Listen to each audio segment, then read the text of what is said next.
امام حسن علیہ السلام کی زندگی کی کہانی۔ حضرت امام حسن علیہ السلام نبی کریم صلی اللہ علیہ وسلم کے بڑے نواسے تھے۔ وہ 10 رمضان المبارک 3 ہجری کو مدینہ منورہ میں پیدا ہوئے۔ آپ کے والد حضرت علی علیہ السلام اور والدہ حضرت فاطمہ الزہرا تھیں۔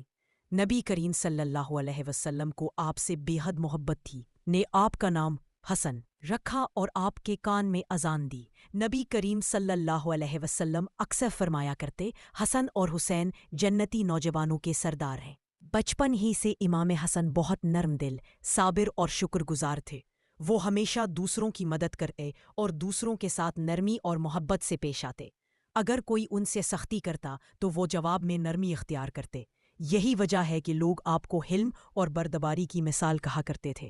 حضرت امام حسن نہ صرف عبادت گزار تھے بلکہ بڑے سخی بھی تھے۔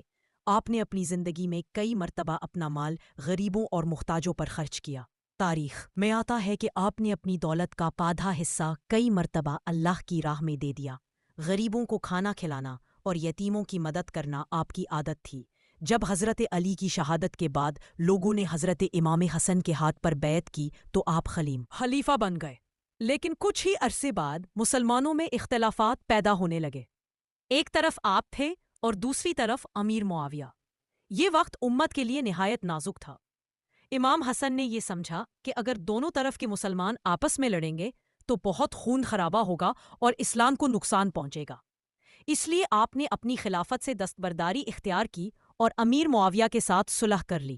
یہ فیصلہ بہت عظیم اور مشکل تھا، لیکن آپ نے اپنی ذات اور حکومت کو قربان کر کے امت مسلمہ کو خانہ جنگی سے بچا لیا۔ اسی وجہ سے آپ کو سید الصالحین یعنی صلح کرنے والا امام کہا جاتا ہے۔ آپ کا یہ کردار ہمیں یہ سبق دیتا ہے کہ اصل کامیابی جنگ جیتنے میں نہیں بلکہ امت کو بچانے اور لوگوں کو ایک کرنے میں ہے۔ حضرت امام حسن کی زندگی میں صبر، شکر، حلم اور سخاوت کے بے شمار واقعات ملتے ہیں۔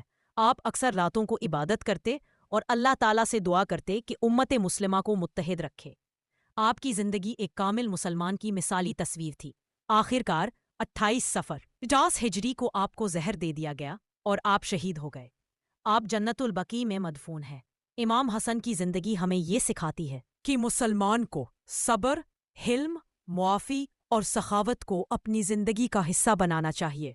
حقیقی بہادری دوسروں کو معاف کرنے اور ان کے لیے قربانی دینے میں ہے۔ امام حسن نے اپنی ذات کو قربان کر کے اسلام کو انتشار سے بچایا اور ہمیشہ کے لیے امت کو اتحاد کا درس دیا۔